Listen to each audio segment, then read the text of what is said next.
Welcome back to Amerisogyny. I'm your host, Hannah Blue. You're listening to episode 63, Transforming Lives Through Advocacy.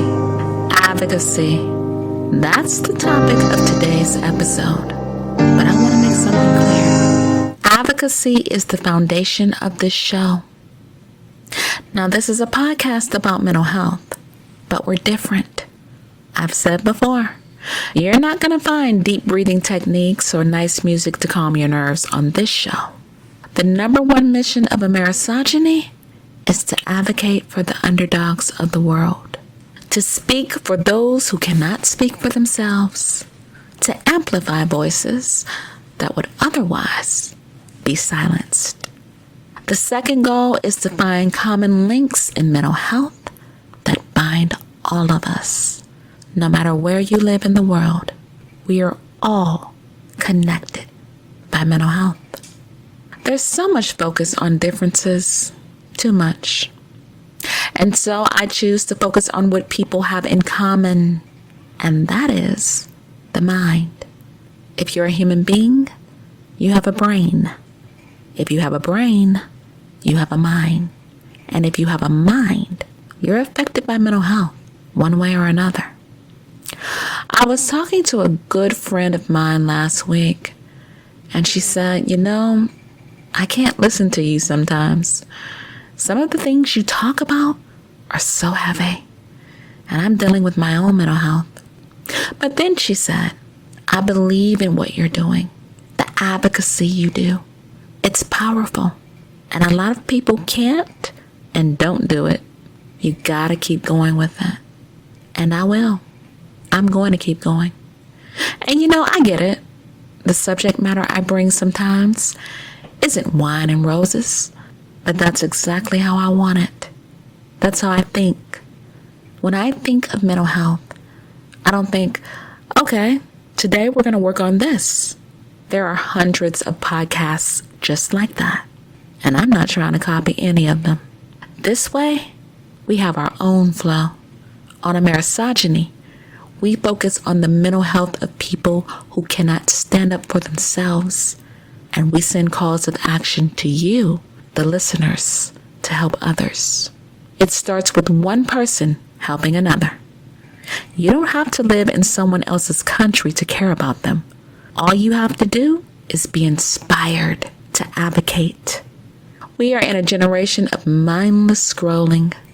Now, 20 or 30 years ago, reading was placed on a pedestal, and it deserved to be. Now, there are politicians in this country who want books to be banned. Conservatives don't want people to read. They don't want them to be educated. They call it being woke, as if woke is a dirty word. Well, what's the opposite of woke? You're right. Asleep. This nation just celebrated July 4th yesterday. We have people who believe in their guns and freedom. Now let me ask you something. If someone is trying to break into your house and rob you of something precious, is it better to be awake or asleep? Your mind is a home. It has many precious things in it. But if your mind is kept in darkness, how will you see them? Education is the light. Enlightenment is illuminating. The more you read, the more you know. And when you know better, you do better. Not just for yourself, for others.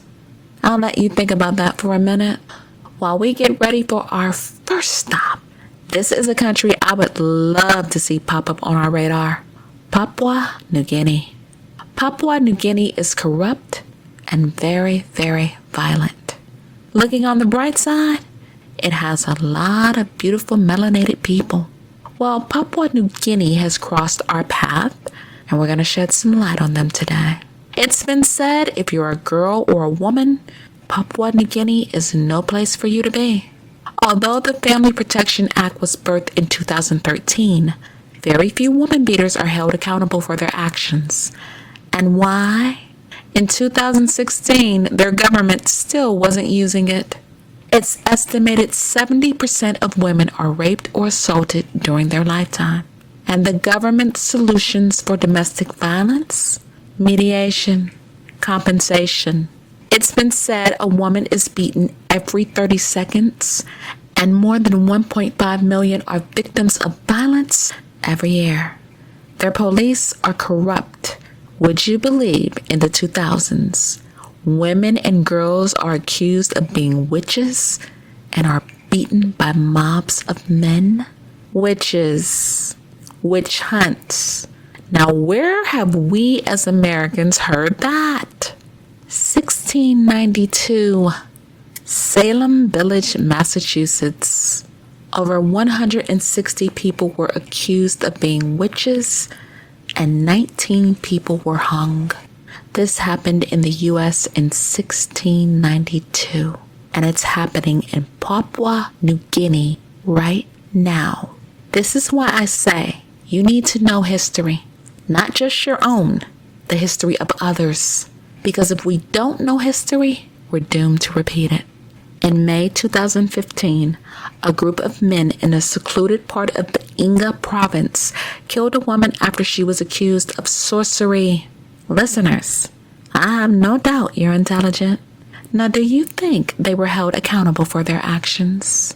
You guessed right. And she wasn't the only one men attacked. At least 5 other women were beaten after they were accused of sorcery, but she died.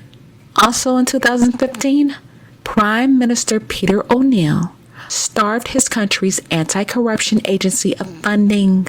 And what happened when Chief Magistrate Neri Eliakim tried to intervene? The government wanted to suspend him for issuing an arrest warrant for Prime Minister O'Neill. This is what happens when your country is corrupt. And the shenanigans didn't stop there. On September 3rd, 2021, 3 men were released from prison after being accused of murdering a 31-year-old woman, Imelda Tupi Tiamanda, and she was married to one of the men.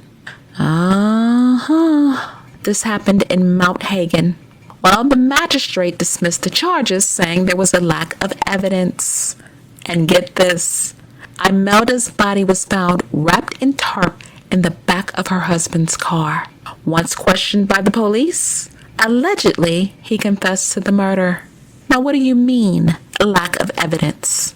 A dead body is the last 3-pointer in an NBA championship game. The work for the prosecution was done. They could have easily won this case, and they still dropped the ball. COVID-19 didn't do women any favors. Under the pandemic, domestic violence and accusations of sorcery increased. In 2020, 15,444 cases of domestic violence were reported, but only 250 people were prosecuted and less than 100 people were convicted. The police said they didn't have enough resources to keep women and children safe. In all, their government is a joke, and the women and children of Papua New Guinea deserve much better. Better husbands, a better government. There are a lot of strong, independent women out there, but women who are supported by strong men who are kind and of sound mind not only are in a position to help themselves, they open doors for others, as in this next story on our next stop, India. Anuradha is a former child bride who advocates against child marriage in India. At 13, she wanted to finish school and be a teacher. She vividly remembers the day her dreams were put on hold. She said, "Dawn had just broken and the skies began to turn bright. My mother, rather hurriedly, woke me up saying, 'Anuradha, wake up. You need to do a lot of chores and get ready.' While my body resisted waking up, my inner voice screamed loudly, 'There is school today. Wake up.' It did not take a second longer for me to wake up and rush out of the bed. For the next 2 hours, I did all the household chores along with my mother, washing dishes, washing clothes, milking the buffaloes, and a lot of other things. Just when I was going to get my school uniform, my mother yelled to me, 'Wear the new dress that we bought for you.' But the teacher will shout at me for wearing that dress, I corrected her. Little did I know that my mother wanted me to dress for an event that was going to change my life. Anuradha married her husband Krishna, and within a year, she became a mother. Now, unlike the dreadful woman beaters in Papua New Guinea, Krishna was very supportive of her. He encouraged her to study until the 10th standard. But when she was about to take the final 10th grade exams, she was 8 months pregnant with her second child. And due to stress being unsafe for her pregnancy, her family convinced her to miss the exams, and she dropped out of school. She said she attended a session that changed her life. It was on maternal, newborn, and child health, and she learned the importance of providing newborn babies with nutritious and healthy food. She says, ever since that program, I began attending all the programs conducted by World Vision in my community because I felt empowered by the knowledge I was acquiring. After she attended a training on child rights, she learned about the right to an education, and she was encouraged to retake her 10th grade exams through open schooling. Her husband Krishna is a good, strong man. He said, when Sunil came and spoke to us about helping Anuradha complete her education, I felt it was unjust to ask her to quit school. So I took the initiative to enroll her into the 10th grade to complete schooling. Now, this is a man who wanted his wife to do better. He didn't beat her. He didn't kill her. He provided the way for her to finish her education. He could have easily said no, and that would have been that. But he believed in her, and watch what happens next.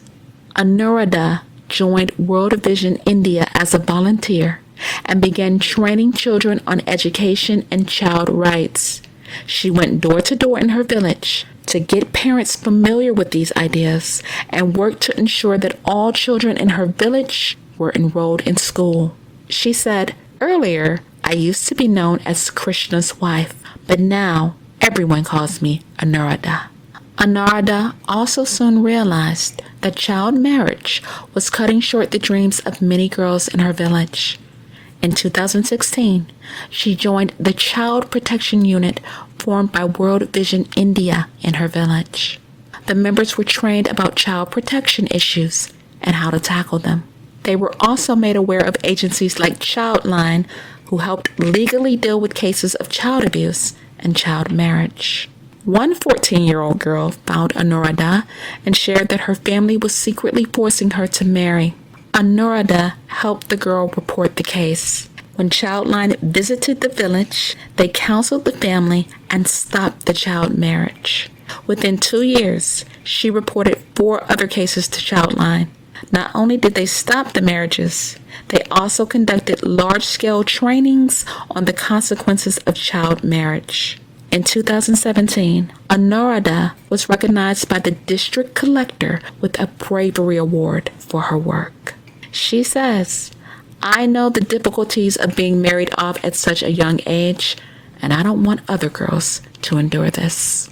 So what is Anuradha up to now? She works as a local news channel host where she speaks passionately about child rights and the rights of women. She is now completing her higher education and hopes to pursue a degree in education and finally become a teacher. I just told you, when strong men support strong women, they're able to open the door for others. Listen to this. A girl whose marriage she stopped completed her schooling and studied for a bachelor's degree. Anuradha says, my life has changed. Ever since I was educated about my rights, I've left no stone unturned. At first, I was very angry about my marriage, but now I have left the regret behind, and I'm determined to make the lives of other girls in my community secure. I feel extremely proud when girls come and thank me for stopping their marriage.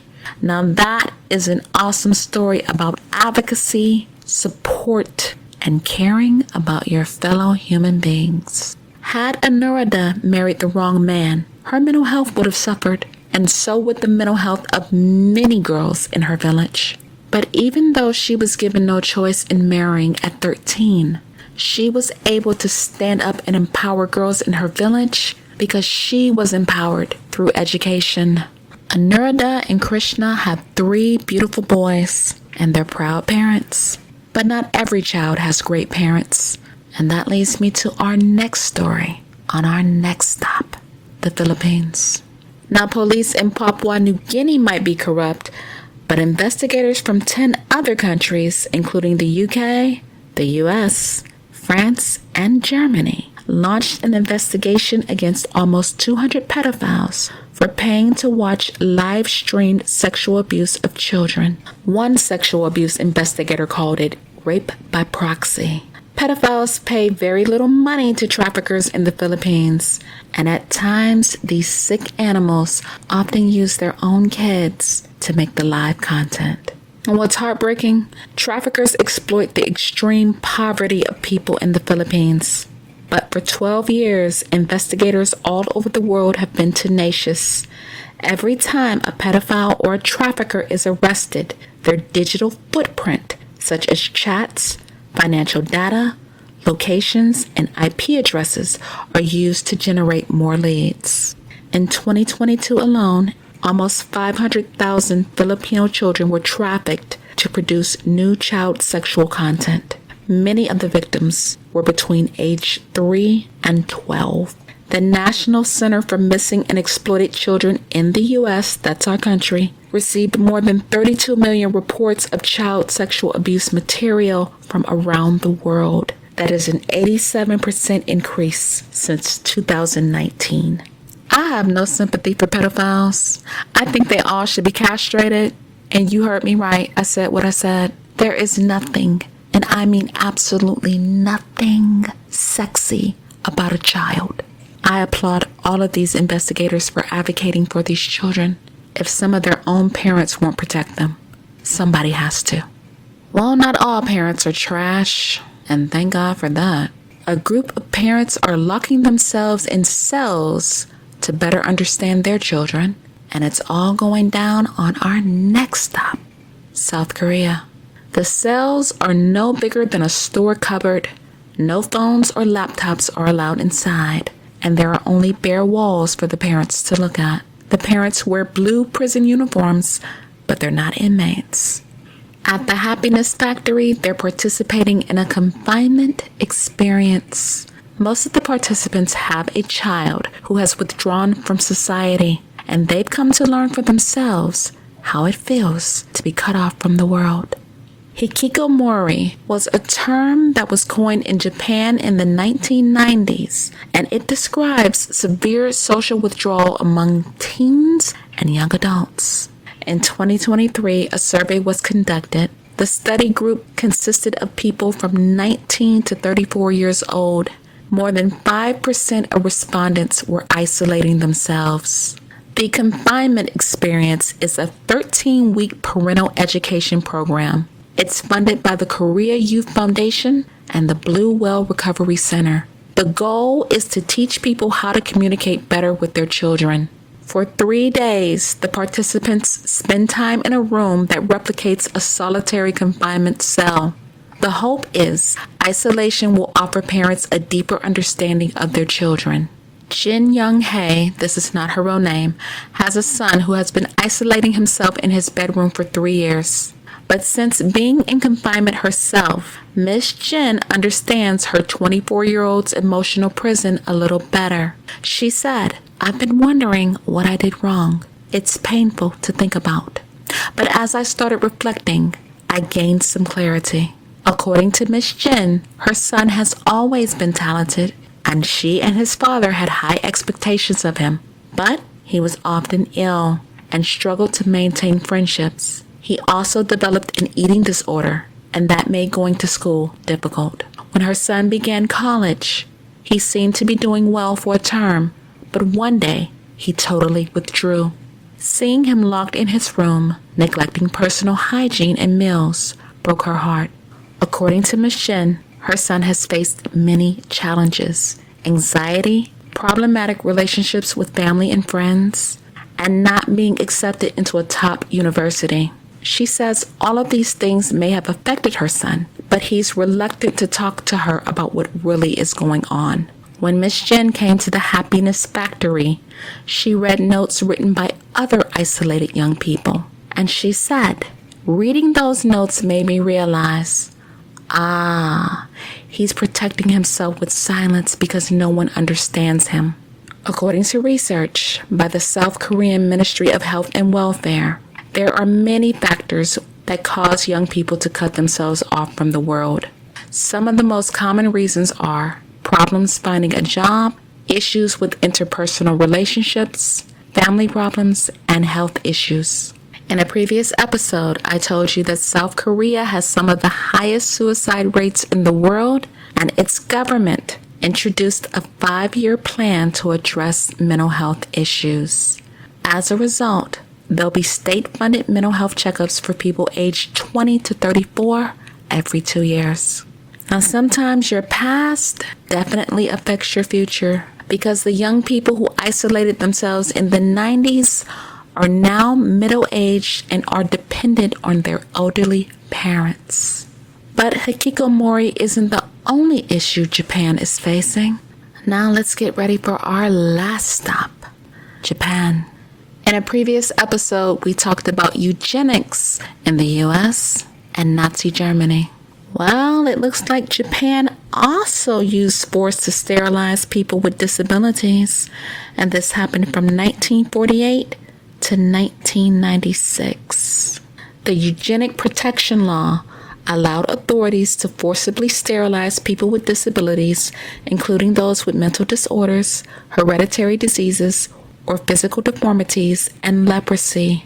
It also allowed forced abortions if either parent had those conditions. Well, now, Japan's Supreme Court has ordered the government to pay damages to people who were forcibly sterilized. Japan's Supreme Court has ruled the practice unconstitutional and stated it violated rights. The Eugenic Protection Law was aimed to prevent the increase of the inferior descendants from the eugenic point of view, and to protect the life and health of the mother as well. About 25,000 people were sterilized without their consent. In 2019, the government offered to compensate each victim 3.2 million yen, that's about $19,800. But the victims argued that wasn't enough. Well, the plaintiffs filed lawsuits, and as a result, the government has been ordered to pay 16.5 million yen, that is about $102,000 to the plaintiffs, and 2.2 million yen, that's $13,000, to their spouses. Judge Sabaru Takura said, the legislative intent of the former Eugenic Protection Law cannot be justified in light of the social conditions of the time. Now here's what made me smile. Plaintiffs outside the court, elderly men and women, many in wheelchairs, celebrated with their lawyers and supporters, holding up banners that read, "Victory." That is a victory indeed, and I'm so glad they fought for their rights. The last story I want to bring you out of Japan. Some women are being severely abused in prison. Some mothers are separated from their babies and are never told they can legally request to be with their babies under a year old inside prison if they have the permission of the prison ward. However, between 2011 and 2017, only 3 female inmates who had given birth while in prison were allowed to be with their babies behind prison walls. Separation at birth can be traumatizing for both the mother and the baby, and can interfere with breastfeeding and parent-child bonding. And here's what's so sad to me. We already know that Japan is aging, but some older women continue to commit nonviolent crimes like shoplifting because of social isolation and loneliness. If you've ever seen The Shawshank Redemption, there was a prisoner named Crooks. He had been in prison for a long time, and by the time he was paroled, he was an old man. Well, when Crooks found out he was getting out, he wasn't happy. In fact, he got upset. He didn't want to leave prison because he had been institutionalized. He had come to depend on the environment and the friends that he made there. After Crooks was released, he got a job and an apartment, but his happiness didn't last long. Before he took his life, he wrote a letter to Andy and Red explaining why he decided to leave the world. He was lonely. So yeah, I can understand these women committing these crimes out of loneliness. The abuse that goes on inside these Japanese prisons are atrocious. Some use solitary confinement as punishment for prolonged periods. Other inmates are verbally abused by prison guards, and they have inadequate access to health and mental health services. And some recommendations were revised to the Ministry of Justice to end the use of solitary confinement for imprisoned people with disabilities and end the excessive use of solitary confinement of any imprisoned person. Also, set clear policies and rules that ensure all imprisoned people receive appropriate medical care in a timely manner. Also, to enforce the Ministry of Justice's 2014 notice that prohibits officials from shackling imprisoned persons while they're giving birth. And finally, advocate to increase access to alternatives to prison for older people, pregnant people, parenting mothers, people with disabilities, or serious medical conditions. In a previous episode, we talked about how services in the community would better impact people with mental health issues and substance abuse disorders. Those are all good recommendations in my book. Well, folks, I've enjoyed sitting here talking to you, and I do hope you've enjoyed this episode on advocacy.